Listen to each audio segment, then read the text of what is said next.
Welcome into the Fantasy Football Diagnostics Podcast, where we provide you with your weekly diagnosis of everything fantasy football. Whether it's season-long leagues, dynasty, DFS, or sometimes even IDP, we got you covered all year long.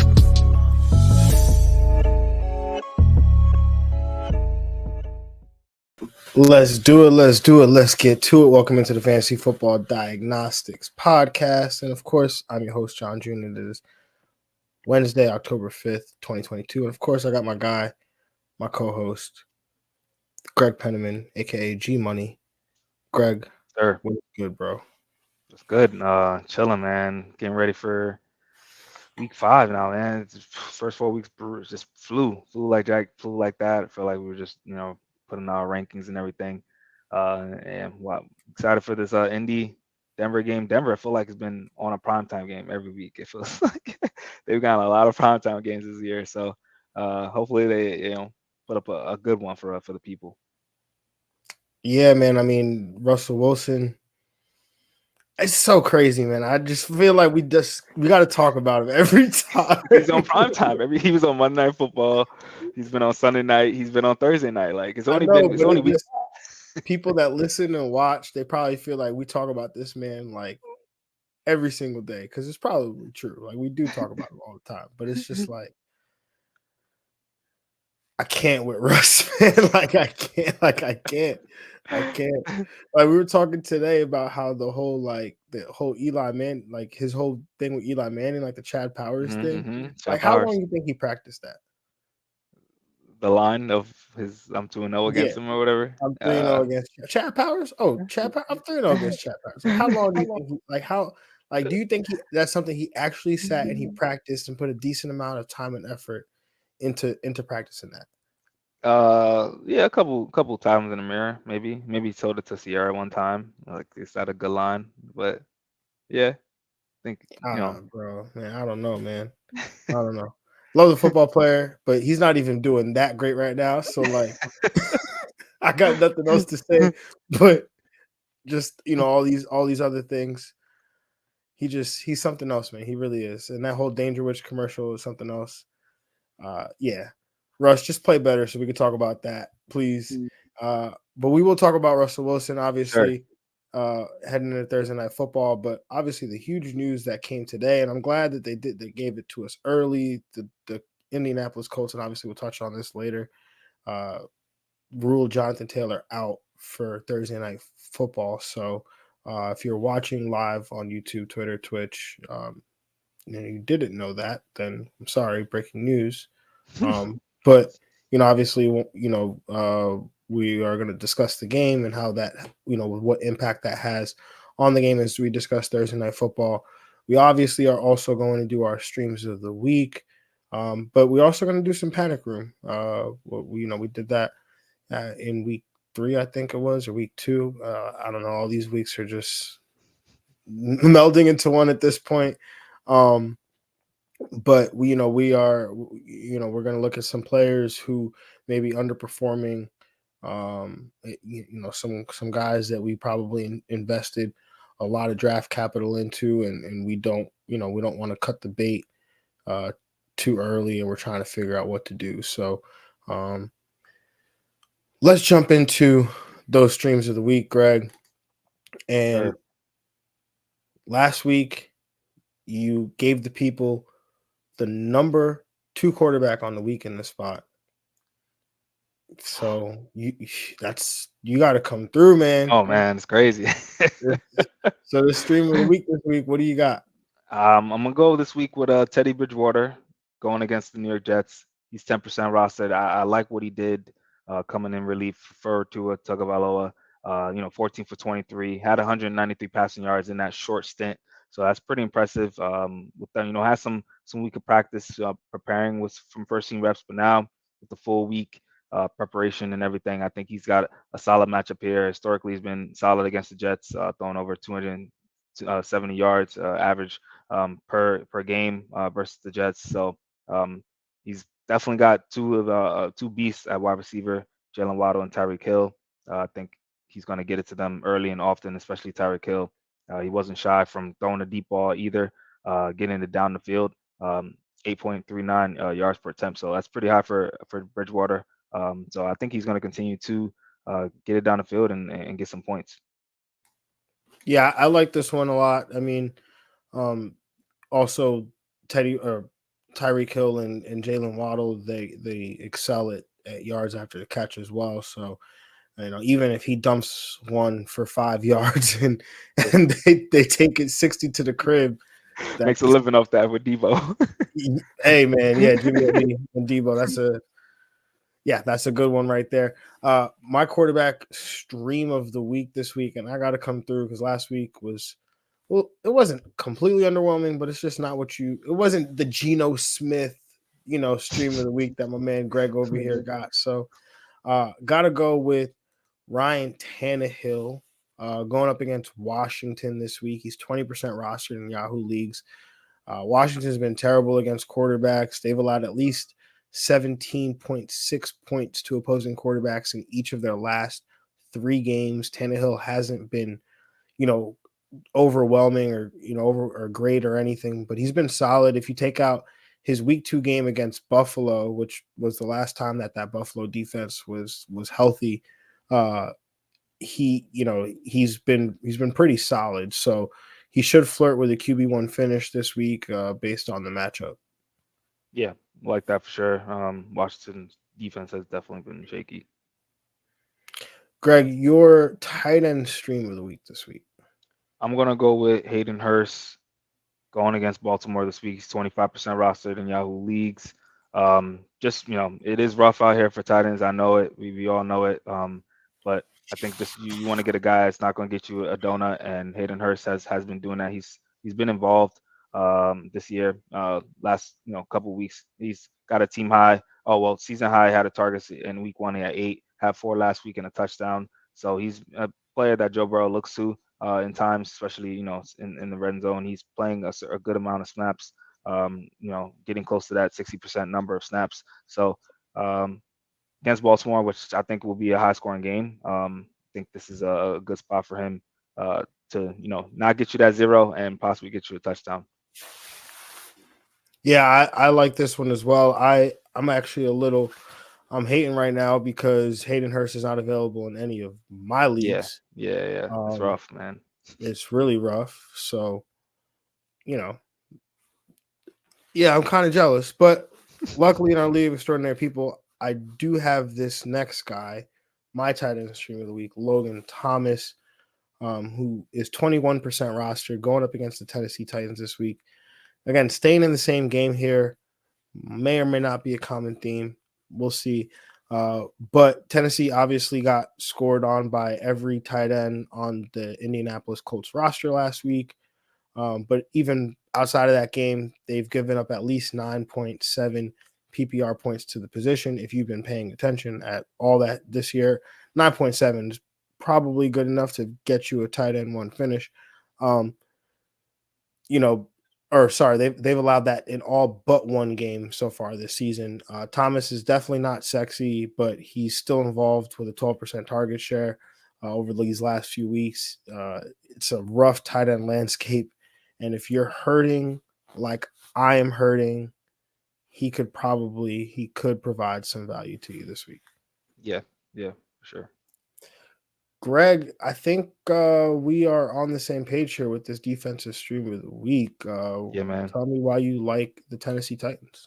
Yeah, man, you gotta like Tennessee Titans, especially because the quarterback they're playing, Carson Wentz, man's been sacked 17 times on the year in 4 games. Like he's on pace for 72 sacks. Like to be sacked 72 times, that's a ridiculous number. The O-line has not been helping at all, and just Carson Wentz is, had played Superman ball a lot, likes to hold the ball before passing it down the field. So Tennessee should get to them. They are a team that has 10 sacks through the first 4 games as well. So a team that can get to the quarterback, is capable of doing it. It's a good matchup for them to create some turnovers possibly as well. So yeah, Tennessee it's good. It's looking nice. Yeah, I also have Tennessee 18% rostered in Yahoo leagues. I just want to say Minnesota is my top choice. I have gone after Justin Fields 2 weeks in a row. It's been pretty fruitful. because he does also get sacked a lot for some of the same reasons that you mentioned. He likes to hold the ball, and his offensive line is not great. So Hmm. if Minnesota's available, I think that would be my top choice. Jacksonville for me as well. Yeah, that was the one that I was Jacksonville, targeting. Jacksonville. No, sorry, Jacksonville is the top choice. Jacksonville, Right, if right, they're available, they are my top choice because not only are they going to be good this week against Houston, but if you look at the rest of their schedule and just even what they've done in yeah, previous weeks, Jacksonville is a good defense. yeah, Like they have speed, they have athletes, so that makes for a lot of sacks, a lot of TFLs, a lot of turnovers. Um, so Jacksonville is probably my 100% top choice. I'm glad you said that, Greg, because when I was going through trying to get defenses this week, it was I bid most of my fab on Jacksonville. You think luckily I didn't need them in the league extraordinary people because I had Philly already. But yeah. I had a Jacksonville last week because I was like, oh, they're playing Houston, yeah, and I should have started them last week. They played well last week, so yeah, yeah. yeah. They've So been Jacksonville balling definitely out. it went Jacksonville, then Minnesota, and then Tennessee here.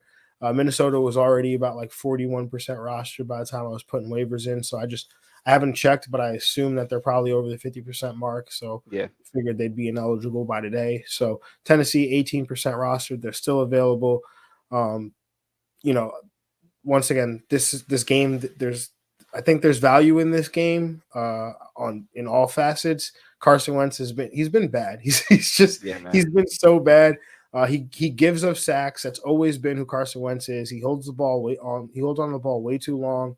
Um, you know, sacks. We like to pin sacks a lot of times on the offensive line, but sometimes the quarterback is at fault. I've said this before about Russell Wilson as well, but Carson Wentz, he gives up sacks. He also turns the ball over by Hmm. trying to play superhero, Superman football. So uh, again, Minnesota is probably my top streaming option. I think Jacksonville is heavily rostered, but Tennessee is a strong second for me. Yeah. All right, let's talk about some Thursday night football. And obviously, we talked a little bit about the Denver Broncos. We talked a little bit about the Indianapolis Colts, but let's talk about the game here.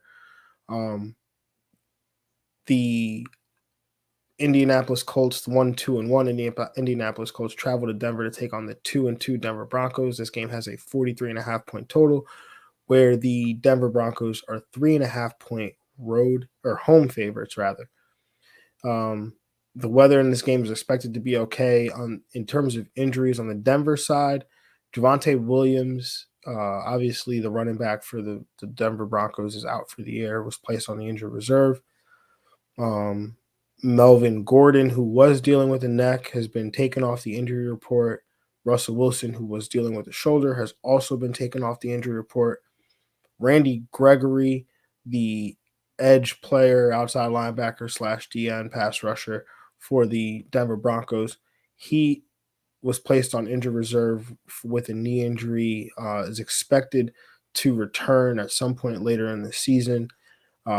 In terms of injuries on the Indianapolis side, Jonathan Taylor, who started out the week questionable, has been downgraded to out for this game here, which would most likely be a platoon of Deion Jackson, Naheem Hines, and Philip Lindsay, who can be elevated from the practice squad. So that's something to watch there. And then Shaq Leonard, the linebacker who just made his season debut last week, um, after missing the first 3 weeks with a back injury. He is out for this game here with a concussion as well as a fractured nose.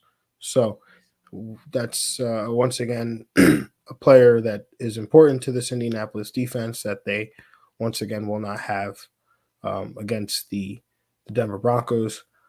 Greg, where are you in terms of this matchup and your picks? I'm gonna take the over. I'm gonna take the Colts to cover. I'm gonna take the Broncos to win. On the Broncos side, I do again like Russell Wilson though for this week.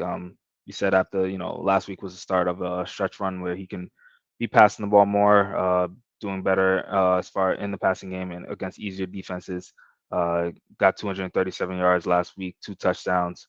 Also ran for a touchdown as well, so that was good to see. I think he'll continue to get multi-touchdown games as he's getting the ball to Sutton and Judy. Judy and Sutton are both, I think, strong wide receiver twos. I think Sutton has a little more upside right now, just because he's been playing well. He's got a little more chemistry with Judy being hurt in the previous weeks, but they're both great options at the wide receiver position. The only 2 pass catches I'm really touching here.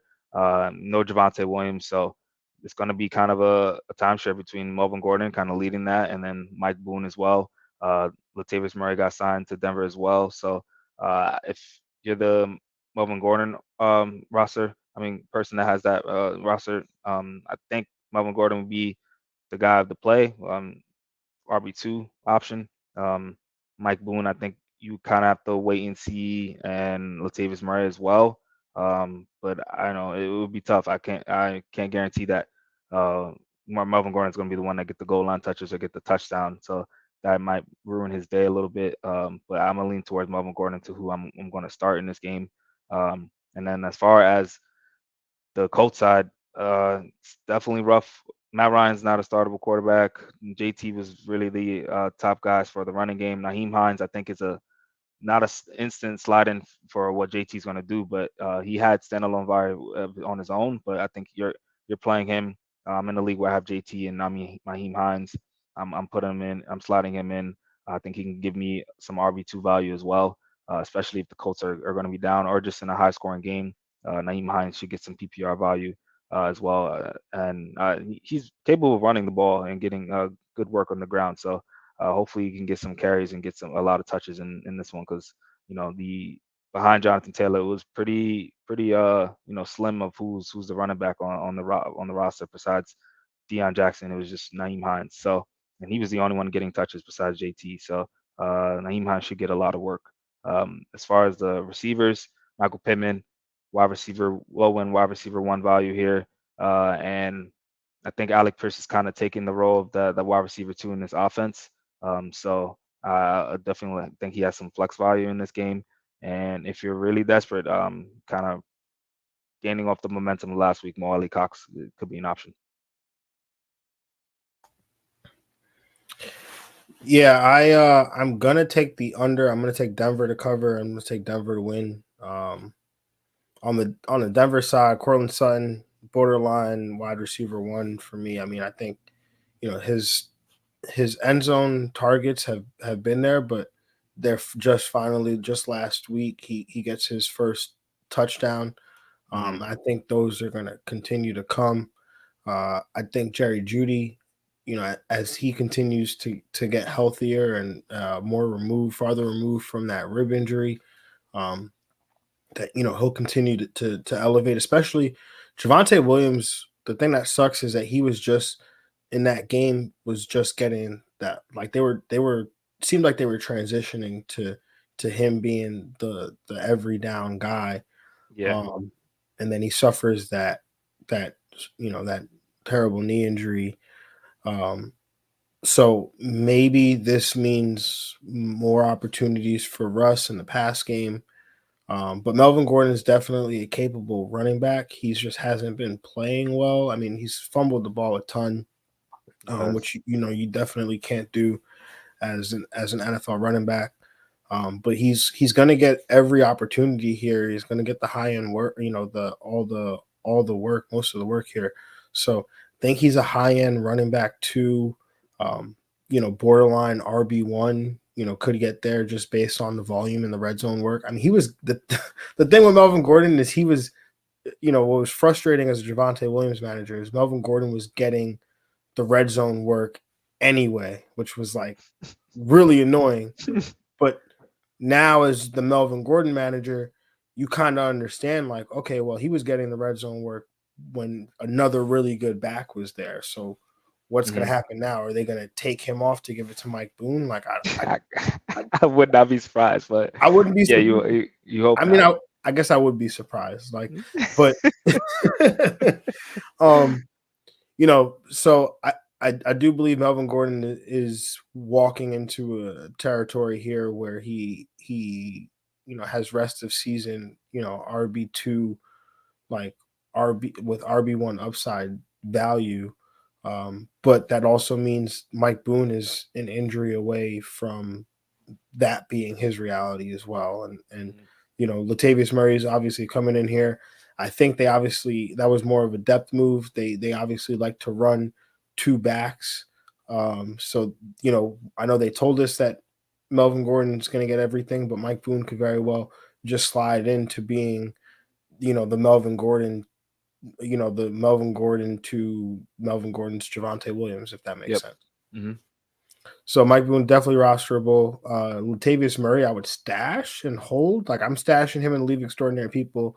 If he doesn't get any work in the game, I'm probably going to drop him after. So, yeah, I'm just kind of seeing what the situation is there.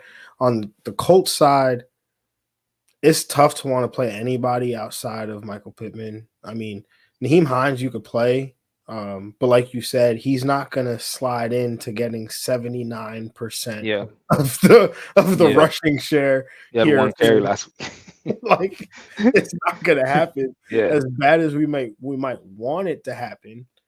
I don't think it's going to happen here. I think that Hines is probably a flex and will have more opportunities because, with JT being out, this probably goes from a team that runs the ball the majority of the time to maybe balancing it out a little bit more and leaning towards throwing the football, but using these quick short passes as an extension of your run game, right? So Right. maybe you throw Naheem Hines a bunch of passes that aren't exactly runs, but they effectively act as runs within your offense and Hmm.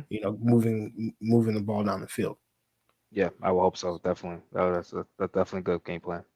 Yeah, I could tell, Greg, because obviously I know you have JT and Naheem Hines and League of Extraordinary People. So I guess you're hoping for that game plan.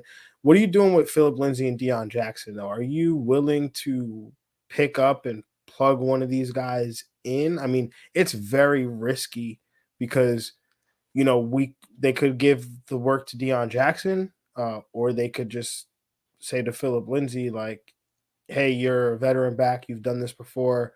We're just going to lean on you on first and second down." Like, what are you thinking?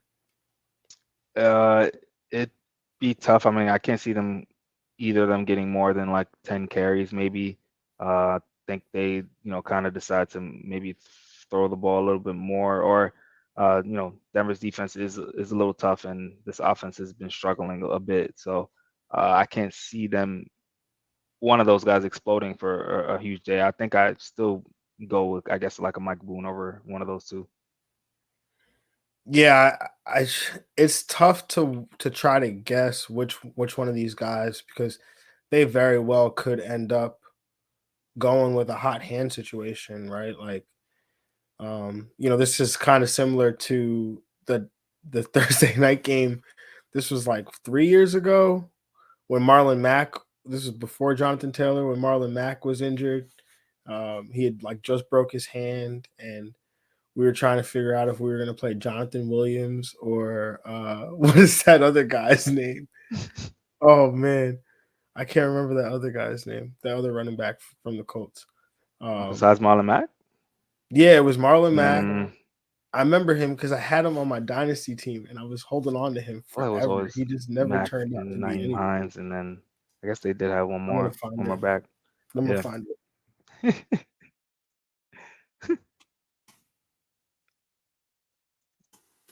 Pre-JT era. It was the pre-JT era. Um, but yeah, but this does Jordan Wilkins. Whoa, wow. Yeah, yeah, you definitely pulled. Yeah, for sure. That. Yeah, Jordan Wilkins. Yeah, it was Jordan Wilkins or Jonathan Williams, and everyone was trying to decide who they were going to play. And I was like, I'm playing Jonathan Williams. Um, but yeah, this one I don't have really a definitive feel one way or the other because I'm trying to make this decision, honestly, Greg, for myself, because in the League of Extraordinary People, you understand my running back situation. And Yeah, I'm sitting here, I'm like, Deion Jackson or it's rough. I mean, JT wasn't, killing in this offensive line, like, but in this offense, like, I can imagine his backups to just come through and just ball out, like, I mean, have you seen what I'm working with right now without DeAndre Swift in the lineup? Do you know what I would do for 8 points? It's like from a Yo, you running in back. first place, yo, you good, yo. I Oh know, man, but Michael Carter and Jerick McKinnon. Oof. Jerick McKinnon is just a placeholder to make me it would really be Pacheco. Like if I'm starting a Chiefs running back that I have right now, it's gonna be Pacheco. Got you. But I'm Oh hurting, man, bro. I'm hurting yeah, big time.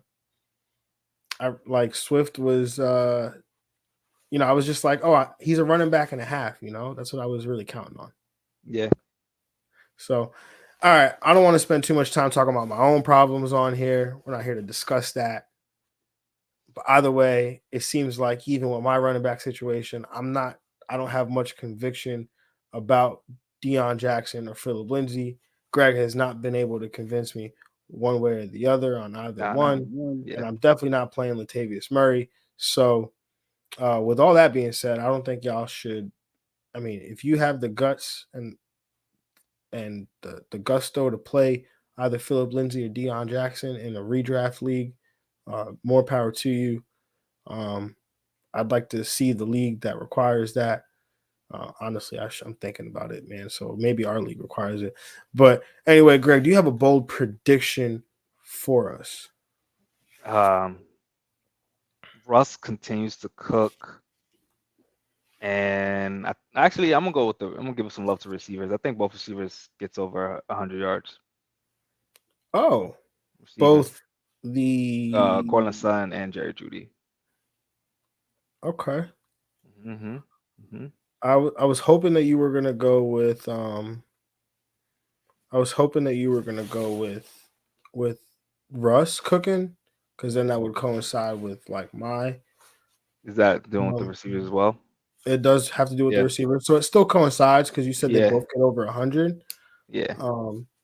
So I'm saying Cortland Sutton gets over 60 yards and a touchdown reception. I like that. Which is plus 237 off FanDuel Sportsbook. By the way. There you go. There you go. So, all right, we got some time here. Let's talk a little panic room. And obviously that comes with sound effects.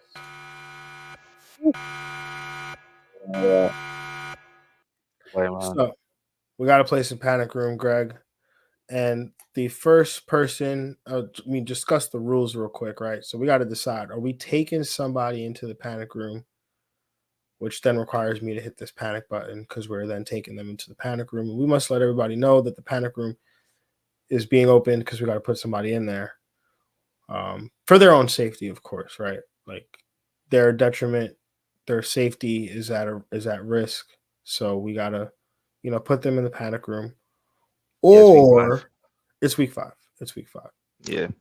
Or do we not hit the panic button and do we not put said player in the panic room because we are confident that they'll be just fine?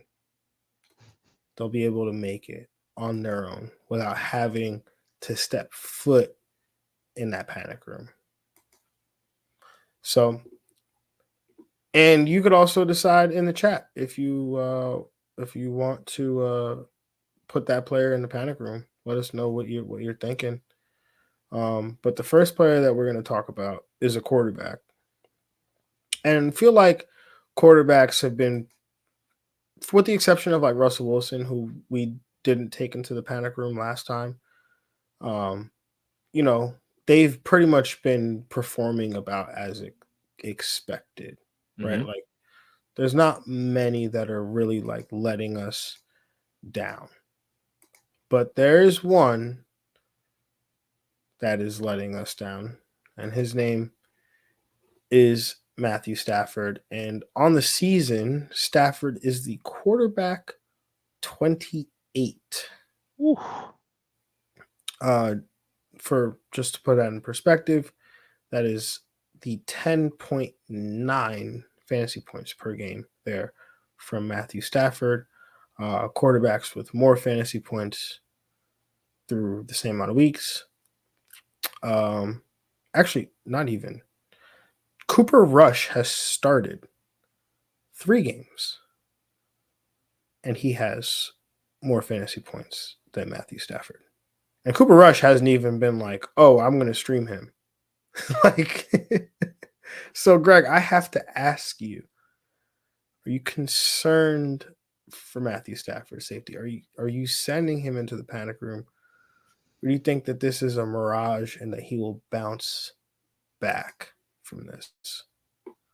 Yeah, I think I'm gonna take him into this panic room for sure. I mean, he hasn't had a touchdown in since week 2. Hasn't has a passing touchdown since week 2. This is not a Russian quarterback now. He's making his money, his fantasy points off passing touchdowns and yards. So he's got to get that. He's got to get that number close to 3 every week to be, an elite quarterback in fantasy.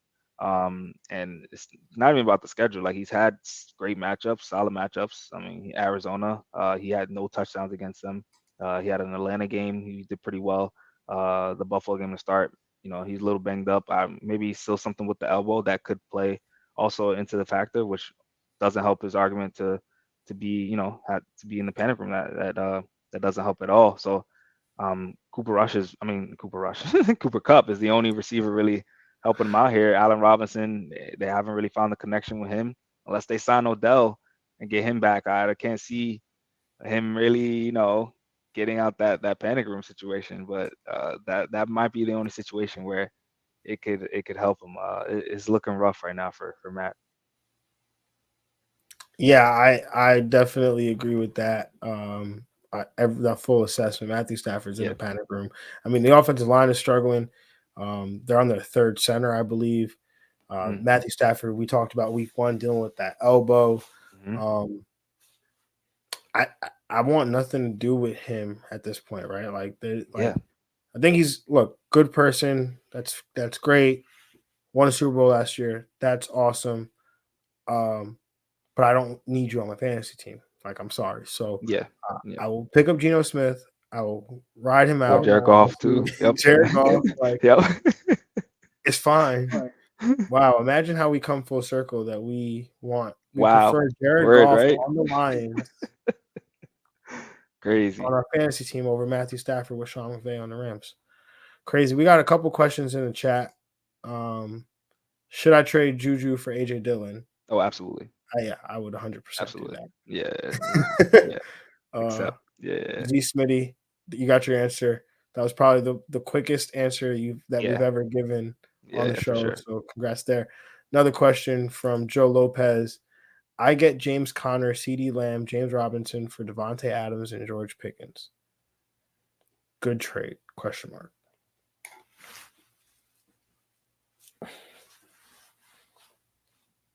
I mean, you must be needing a running back, which is why you want to do this trade. You must be needing 2 running backs. Definitely get some running back depth. I don't know if I want James. I mean, James Conner, the volume is there. The efficiency hasn't been great. He hasn't been getting pass game work. This offense could potentially get better with the return of DeAndre Hopkins in 2 weeks, but CeeDee Lamb, James Robinson, I think those are obviously good players. Yeah. It's not horrible. It's not a bad trade. It's really not a bad trade. I just feel like I think that you might be able to get more. Like, I think that you might be able to get more. And that's the only question. He says, yes, I have Najee. Who's your other running back, Joe? Because I think if you're willing to trade Devontae Adams to upgrade at running back, like, maybe you package him with Najee to get like a significant upgrade, depending on what the rest of your receivers look like. But then he's left with like only 1 running back player. If he's trying to. Yeah, that's why I'm asking who his other running back is, because it would depend on he has Williams from Detroit. So that's okay, but Yeah, you temporary. probably you would need to be really strong at wide receiver to be able to make that trade and lose Devontae Adams.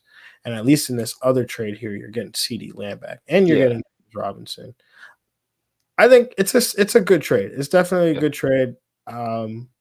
If you're really hurting at the position, I would do it.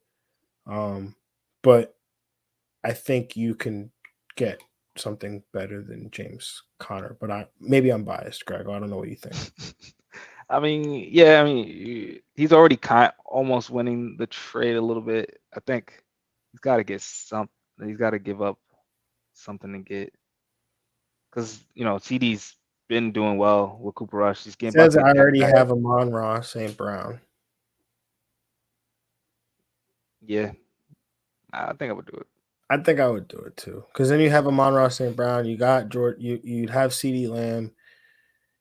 You'd Yeah, have James Conner. You'd have James Robinson. And yeah, I would do it. Okay, let's get back to the panic room.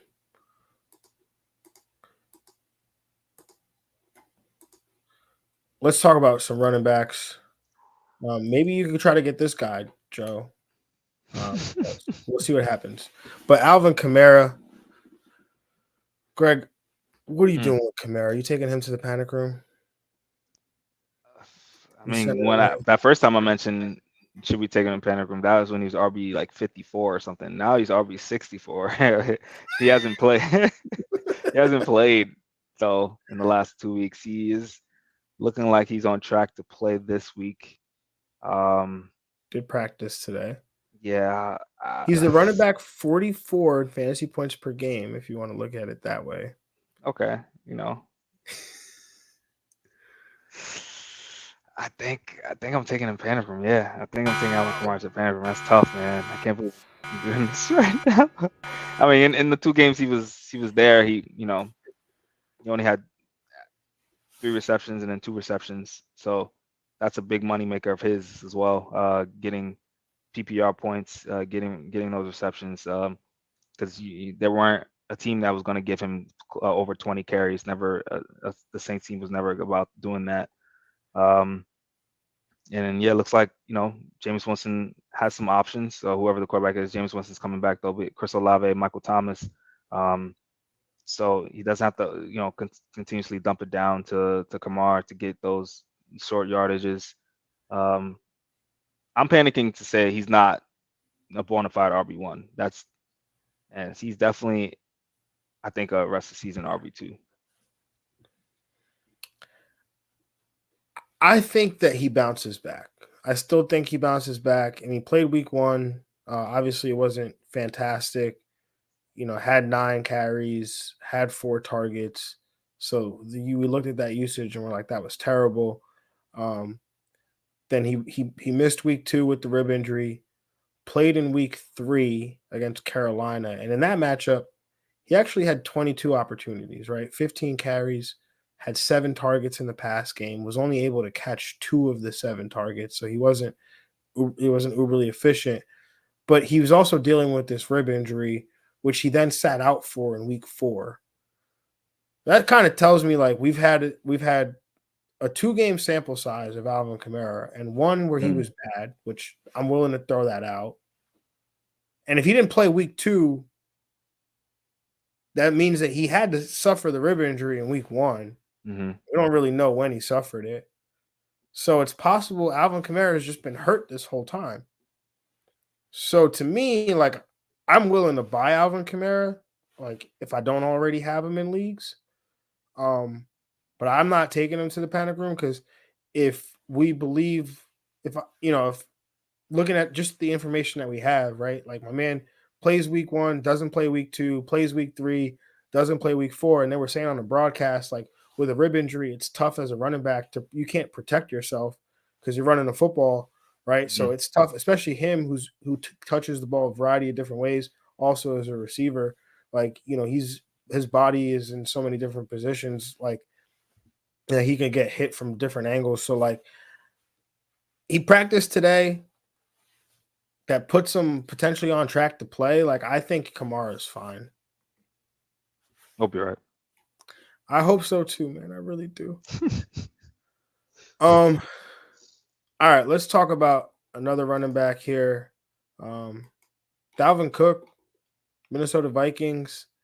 Let me pull up he's currently the RB 27 in PPR points per game. So, not ideally what you would want from the guy that you was probably taken in the top 7 of your draft. Yeah, definitely first round. That was your RB1. Yeah, for sure. So is he somebody you are taking into the panic room? I'm not quite yet taking him into the panic room. I think Minnesota as an offense should get better. I think he's still getting the opportunities to work when he's in the game. You like to see that. He hasn't been horrible with those opportunities. Like two of the 4 games that he's played over 20 carries. Definitely not getting any receiving work, but since the first 2 weeks, we want to see that kind of bump up a little bit more. So he's getting like 5-6 targets a game. But I think he's fine. I think it's more him getting those touchdowns that we expect him to get in the red zone. He's only got 1 on the year. I expect that to go up. Yeah, I'm with you. I mean, the volume is good. Obviously, the shoulder is going to be what it is. We saw that in Detroit where he gets knocked out the game. He's having a good game. So yeah, I'm not panicking on Dalvin Cook. Don't want to go too much over, so just want to hit on a couple names. We talked about Matthew Stafford. I'm assuming Allen Robinson. A question with Allen Robinson it's not even is he a panic room? Is he in the panic room? Is he a snip candidate? He was close for me. I haven't won our keeper league. He's very close. I mean, I think I'm gonna give him week 5, but if he doesn't, I'm dropping him. Yeah, he's a snip for me, bro. Like I don't even have. I think I have him in one league. Like I was like when people talking to me about Allen Robinson, I'm like I would have dropped him already. Like actually, he wasn't picking up like Curtis Samuel because you wanted. Oh yeah. Robinson, right? Like Garrett Wilson, Allen Robinson. Like I'm gonna just DJ Moore, is he a snip candidate? Yeah, he was my bus candidate on the year. I wouldn't say I would probably keep. Man, that's rough. You can't trade him. Nobody. No, you can't trade him. No. I think I will hold him. But you can't start him either. No. It's Baker, man. It's Baker. Oh, I can't. I feel like, and again, I don't have a ton of DJ Moore, so I don't understand the pain because I was with Greg. I did not see this working out for DJ Moore. But my whole thing is if I had DJ Moore, like I would approach it from like obviously can't trade him. So I probably just drop him and like leave him there as bait for the rest of my league. Yeah. Right. He is currently the wide receiver 51. Brutal. In PPR points per game, 9 points on the 9 PPR points on the year. Has only had 1 game over 6 PPR points. That was week 2 when he had 10, and that was because he scored a touchdown. So, yeah, it's very tough. Elijah Moore, is he a snip for you? Not quite. Yeah, I think I'm gonna give him 1 more week to see what he does with Zach Wilson again, but he's close. Yeah, I think I'm holding on. Yeah. I don't think I know I'm legally not obligated to speak on the New York Jets players and whether we should cut them or not. But I just have to stand up for Elijah here. Like, yeah, him and Zach, the connection was shown in the first half. So I'm holding on to him again. Terry McLaurin, is he going into the panic room? No, I'm gonna hold him. I'm gonna hold on that.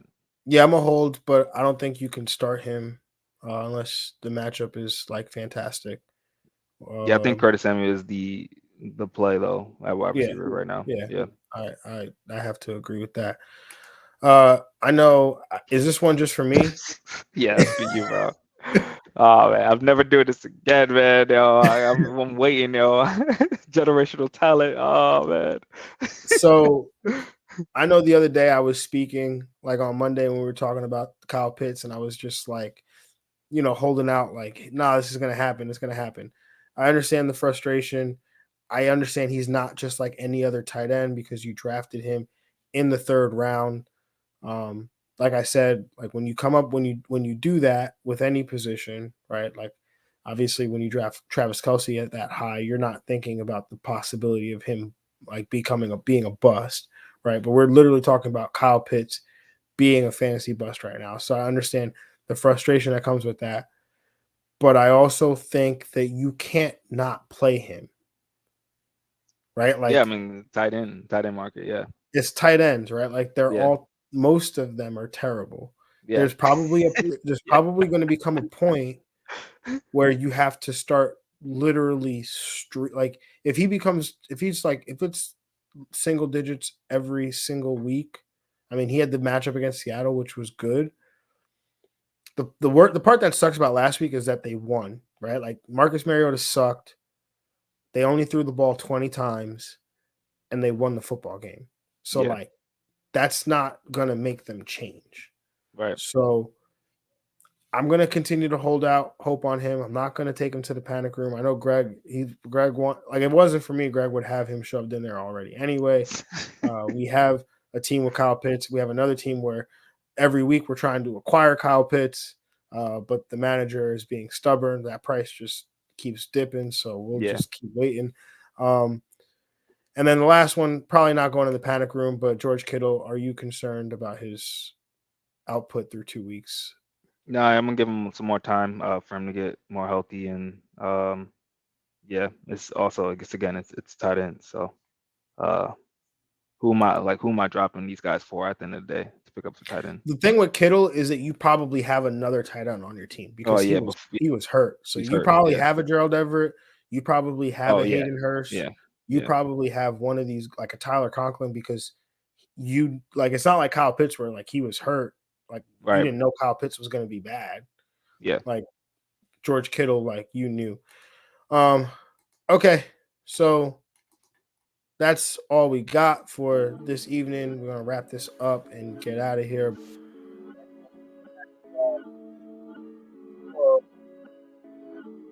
About 6:30. Could be earlier than that. It's quite possible. But we will catch y'all tomorrow as we break down all these 1 p.m. games. We also got a London game. Greg's Giants take on the Green Bay Packers in London, 9:30. So we obviously gonna break that game Coffee down. and tea ready.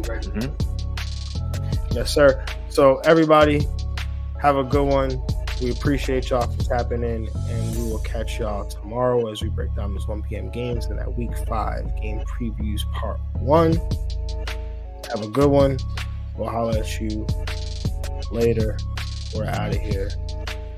Yeah.